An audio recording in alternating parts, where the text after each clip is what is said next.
This is Jonathan Mickles with the Strategic Multifamily Investing Podcast. And today I have with me Mr. John Casmon. How you doing, John? Jonathan, I'm great. It's great to be here. I'm glad to talk to you today. So let's get this thing going, man. Yeah, so your assistant reached out to me and says, "Hey, I want to be on your podcast." And I was like, how are people finding me? And I feel it an honor and a privilege to be able to speak with you today. So that's really good.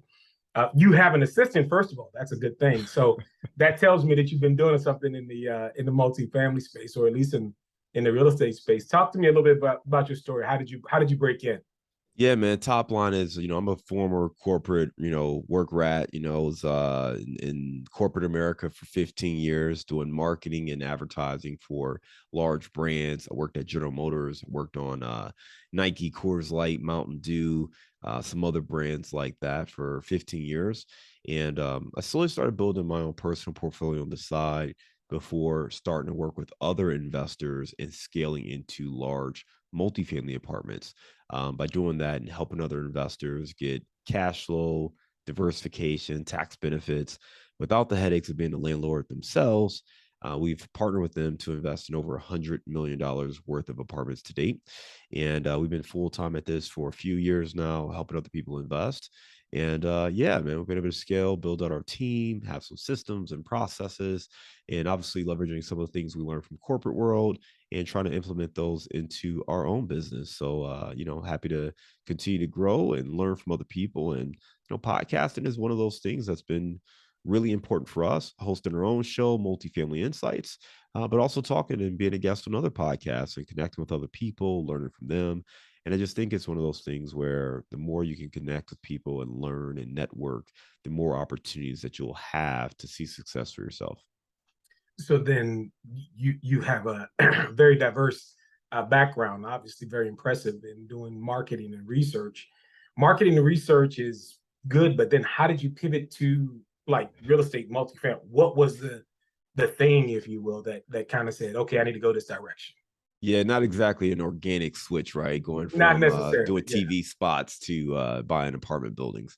What happened for me really was you have to rewind the clock way back, right? Like many of your listeners and some of your guests, I read Rich Dad Poor Dad when I was in college, and the book really just, and this is like closer when it first came out. So the book really just connected some concepts that I don't think I really understood before, but I had no idea how to invest in real estate. Like literally, I went home one summer. I'm looking at a newspaper trying to buy real estate. Like I thought that's how you found property. I had no idea what I was doing. I obviously didn't end up buying anything at that time. But you fast forward, and I was working at GM 2007, 2008. Well, the economic downturn is looming, and my company is the face of the crash. And I'm Mhm. watching my boss's boss on cable news. And I just talked to her 2 hours ago. And she told me, John, everything's fine. We just got to do our job. Keep your head down. And here she is talking to some anchor saying that if we don't sell 15 million units as an industry, we're all going to be bankrupt. Man. So I remember the anxiety just being on a whole other level. And ultimately, I was thinking about what my options were. I could obviously look for another job. A lot of the places weren't hiring because I didn't realize at that time it was an industry thing, an economic thing. I thought it was my company because I only saw my company on the news. That was the headline in Detroit, right? So I just kept seeing my company, and I'm like, okay, I gotta get out of automotive. Gotta get out of automotive, and kept looking at other opportunities. But I think the biggest thing was there was a day when there were going to be the layoffs, right? We knew it was coming. Finally, it was D-Day. Layoffs were happening. I was going to be safe. I was told that, but you just never know. You never know. And I went into the office late that day, as late as I could, without making it an issue.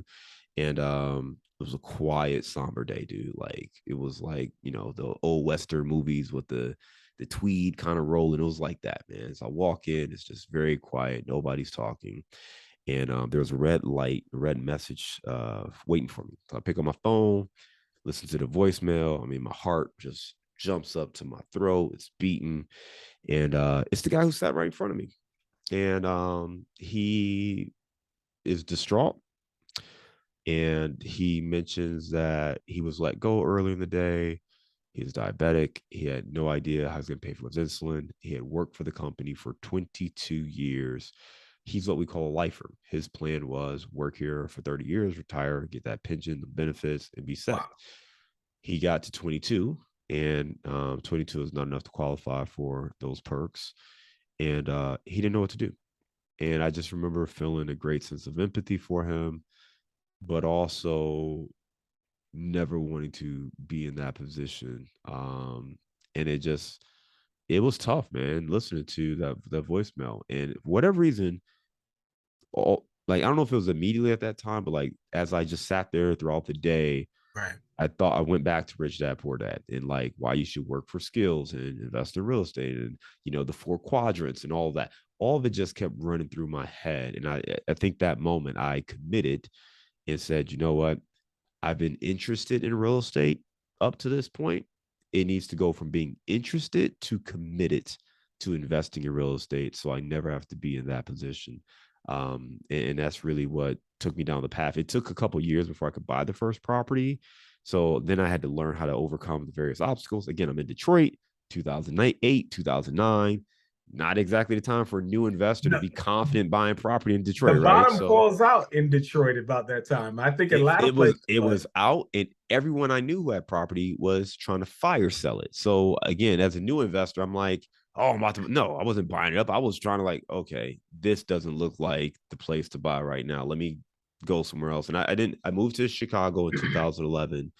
And then we made our first purchase in 2012. So that's when I got, Okay. So it took about 3 years to pull the trigger. But again, I was committed those whole 3 years. There was no waiver in that commitment. So let's talk about some of this, because some people who are getting involved or getting whatever. I mean, obviously you were doing, fairly well. If your boss's boss is on cable news, you're not necessarily a frontline worker at it. And granted, you've been privileged to have some things, but also I know that there are a lot of high dollar earners who kind of live paycheck to paycheck. But how did you generate the revenue? I mean, what did you put in place? You were committed for those 3 years. How did you get the money to be able to do that? Or did you just leverage other things? Well, that's a great question. First of all, let's answer the first part, right? And here's a little bit of a misnomer. Just because you work for corporate America doesn't mean you are a big time high earner. Okay. So I was a junior level employee. We were so thin as an organization, I mean, literally, and I've seen other companies where it's not like this. And again, I was on the agency side and the client side, but our firm, we were really thin. We had, I was an assistant ad manager, then I became an ad manager. I had basically a director. Then we had for lack of better terms, a group director, and then we had kind of the CMO essentially, or vice president of marketing. So I didn't have that many steps between us. Now again, it was wide horizontally because we had 8 different brands at that time before we shrunk down to 4. But there weren't a whole lot of people above. It wasn't this long ladder that had to be climbed. It's just a wide group of options of people to select from. So for me, I was early in my career, and I wasn't even making 6 figures at that time. So I got promoted, obviously, continued to climb the ladder, ultimately got to the place where I was making more money. But part of it was understanding how to save. And when my wife and I got married, we moved to Chicago, and we went through our finances, and we've always been pretty good with saving money, being efficient. I've had 2 cars in my life, 2 new cars that I've bought.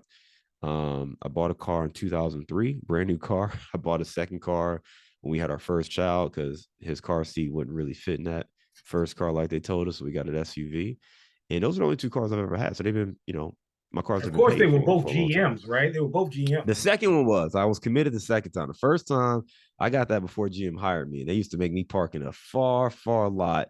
And again, I was pretty thrifty. So I'm like, look, I would happily drive a GM vehicle, but I ain't about to buy a new car. And then I got to the point where I got promoted where they gave you a company car. So I was like, okay, that works.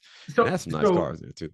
That's good. So you and your wife in Chicago are going through your finances. What are you using? Are you using something like Dave Ramsey? Are you using Budgetnista? Nah, man. None of that. Pen and paper, bro. Pen and paper. Pen and paper. Pen and paper. pen and paper. We Not sat even an there, Excel spreadsheet, but not pen and even paper. Excel, pen and paper. Okay. We wrote down our income. We wrote down all of our expenses, and we put out how much we wanted to save. And that was it. We automated the savings. I think a huge tip I tell everybody, and it seems really simple, but sometimes things that are simple are the most important. Everything in life Okay. doesn't have to be complicated. Okay. If So you let save first, you never see it and it's automated. Like that is one of the most important things you could ever do. so Automate that. So before I have anything that I can spend, I treat my savings like a bill. It's an automated bill that comes out the same time every month and goes to another account that I really don't look at. so then let's talk about that. So Yeah. do you do it? Did you do it like as because if you work a W-2 job, a lot of times they allow you to be able to split out your money. Everything goes to a checking account, or do you want this portion to go to this account to go to this account? Did you do it there, or did you wait till it got to your main checking account and then you moved it over? Yeah, it got to the main check. So essentially, let's say you get paid on the 1st and 15th, right? Just Sure. for an example. If I know I'm getting paid on the 1st and 15th, on the 3rd and the 18th, I would have X amount of dollars transferred into the savings account. Got it. So it was just automatically set up to pull from that account. And if I wanted to stop it, I would have had to proactively go in there and do something to stop it. But otherwise, it was automatic. So I always knew that money I couldn't really touch it or account for because it was getting pulled out. What was your savings rate? So we saved, I think we saved about 20% of our check, 20 to 25% of our check. Wow. Off the And gross or off the net? I don't remember that far back. Probably Okay. off the net. I think off the Got net. it. I think off the net.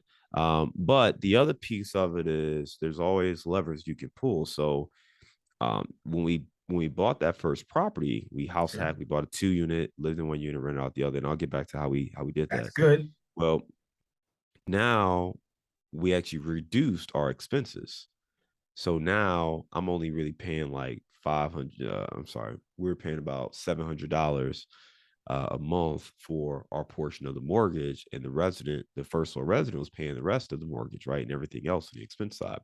So now we had extra money, well, we can save more. So we can increase that and just throw that into the savings bucket. But we saved and saved and saved, and You saved eventually, before you purchased the oh yeah, property? oh yeah, Oh, oh yeah, okay. we were saving the whole time. I was saving, but I always saved. I was Okay. saving when I was in high school. Got it. I mean, I was always been a kind of a frugal kid, so I was always saving money. So we had it from that standpoint, was just saving. My wife has a very similar mentality, so we saved. We had a joint account. She had her account, I had my account. We had a joint account.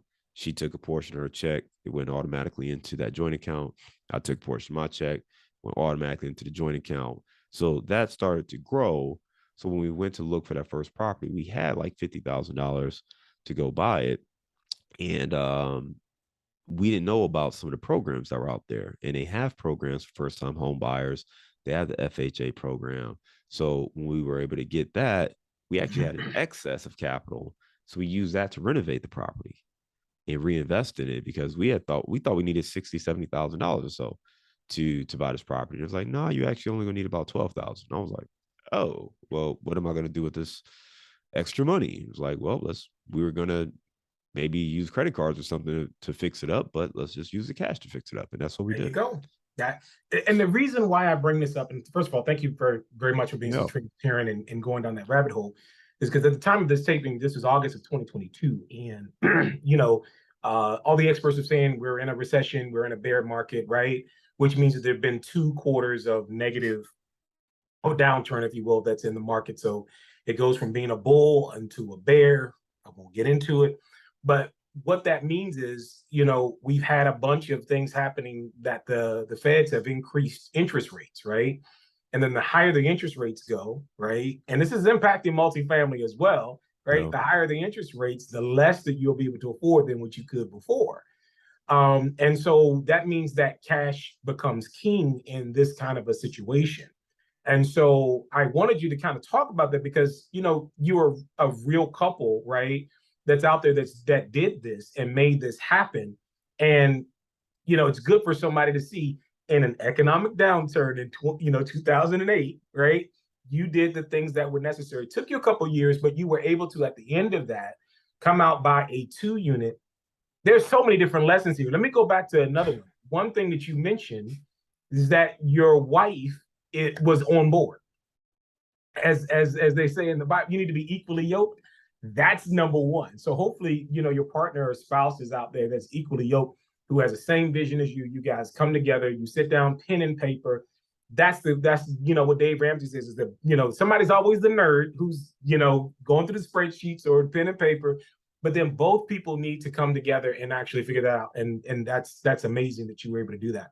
You figured out that you needed a certain percentage amount, right? That you needed to save 20% of your check off the net, off the gross. That's fine. There's some, things that I've seen that says, pay yourself, 3% in savings, 3% you give to the working poor, homeless, and then 3% you use for vacations and other things like that in the future. Doesn't matter, whatever that is, figure out what it is, because cash is going to be king, if you will, here. There's some reports that I see that the recession won't be official until 2023. Well, then there were going to be additional things that are going to change. And again, I've heard the Fed kind of, hint, hey, it's about to get a little bit tighter. And they're thinking about potentially increasing interest rates another point. Another thing that you mentioned that was really good as another point, if somebody wanted to get these lessons, is that you went for a multifamily home as your primary residence.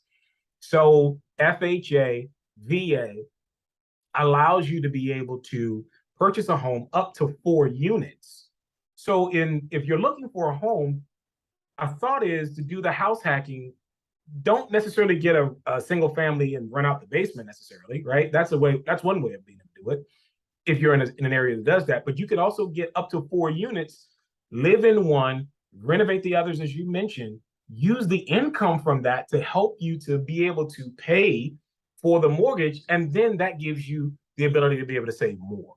So excellent, process that you all had there. And, I'm happy. Thank you so much for sharing and being transparent with that. I was just on another, not podcast, but it was a radio show by the Missouri Black Chamber of Commerce. And we were talking specifically about some of these things as well. Because, I'm still licensed in Maryland and in DC, even though I don't really do a lot of or transact any business. But these are things that I found that I've shared with others that have maybe had access to the VA.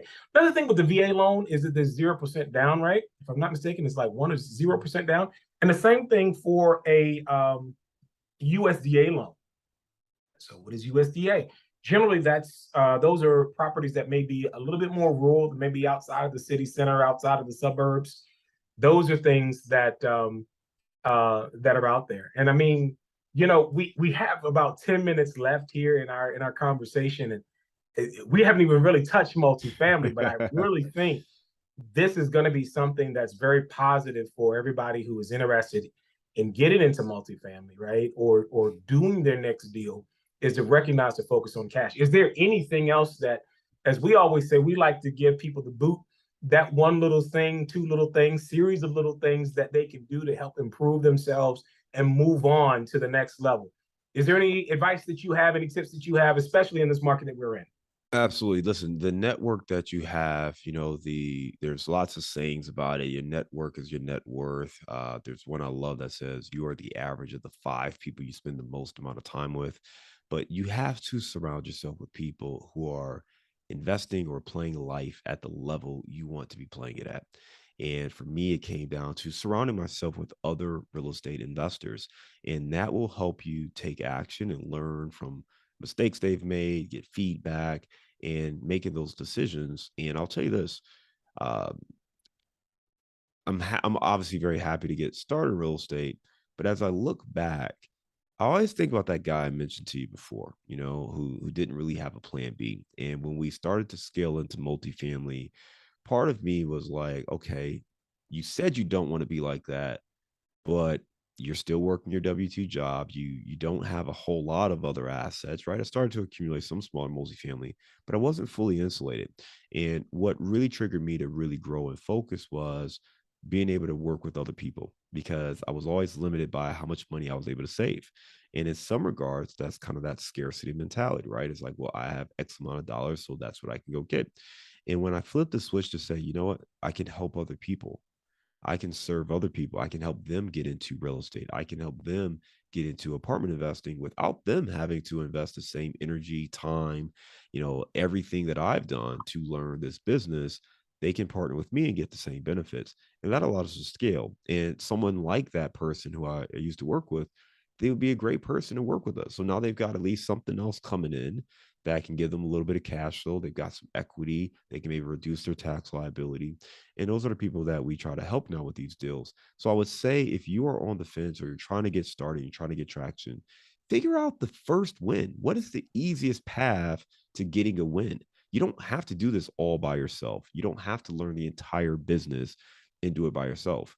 House hacking was great for me because I was already a renter. So to live like a renter, but own the whole building was a very natural transition for me. And I didn't have kids at the time. So it was kind of a great way for us to transition. If you can do that, that's my number one way to get started. Another thing you might want to think about is JV or partner with somebody who's got some experience if you've got capital. And then third, and you can do a deal like ours, right? We buy larger apartment buildings and we work with everyday professionals to partner alongside of us. So the scale that we get from those deals actually makes them less risky, as crazy as it sounds. They're less risky because they're much bigger. Meaning, if I've got a 1 unit and I have 100 unit, and that one person move out, well, now I'm 0% occupied in that 1 unit, right? And I've got to rush to get it filled so I can make money again. Yeah. But I'm solely relying on that 1 unit. On a 100 unit, because it's so big, there's the economy of scales. I'm projecting that we're going to lose anywhere between 3 and 5, maybe up to 7 residents every single month. So we're anticipating this. I can plan this. You can't plan that on a 1 unit, right? You can't really, you're going to go 10, 11 months with it being 100% occupied and then 1 month at zero. If the furnace goes out, that's a big ticket item. It probably wipes out your entire profits for the year on a single family house. It's something that we plan for in a larger apartment building. So we also have full-time professional staff Right. at that apartment building. If you got a rental, you're probably that staff. You're probably Right. self-managing Exactly. that property with Yeah. zero experience. So it's just a different ball game. So it's something that if you are a full-time busy professional, it's another path for you to get started. But pick what makes sense for you and eliminate those obstacles so you can start to see that traction in your life. So you mentioned, in our last couple of minutes here that it's good to be around people who think like yourself. Are there any communities you want to shout out that Oh our man. listeners could potentially jump in and be a part of? There's a ton. I would say, first of all, go to Bigger Pockets. Bigger Pockets is a phenomenal resource. It was instrumental in me getting traction and actually surrounding myself with people and finding other events. And you can find other events and communities on Bigger Pockets. There are various Facebook groups. So feel free to go to Facebook. You could type in, multifamily or multifamily in your city and see what comes up. There are a lot of different options there. You can also go to meetup.com. And typically you'll find meetup groups in your local market that you can attend. So there are other ones that are national RIA events, which is just Real Estate Investor Association events. But I would say try to find a few, try to show up a couple times, get the feel, get the vibe, and find your community. Feel where do you feel comfortable? Where are the people who are like you? Some of these events are trying to sell your program. So you just understand that, a lot of these people are trying to make money. And that's fine either way. I don't have a preference, but go where you feel comfortable. If you want to be in an environment where no one's pitching you and it's like-minded people and you can make friends, find that community. But those are 3 great resources between Bigger Pockets, Facebook, and meetup.com to try to find communities that suit your needs. How do people get in contact with you, John? How do they join We your community?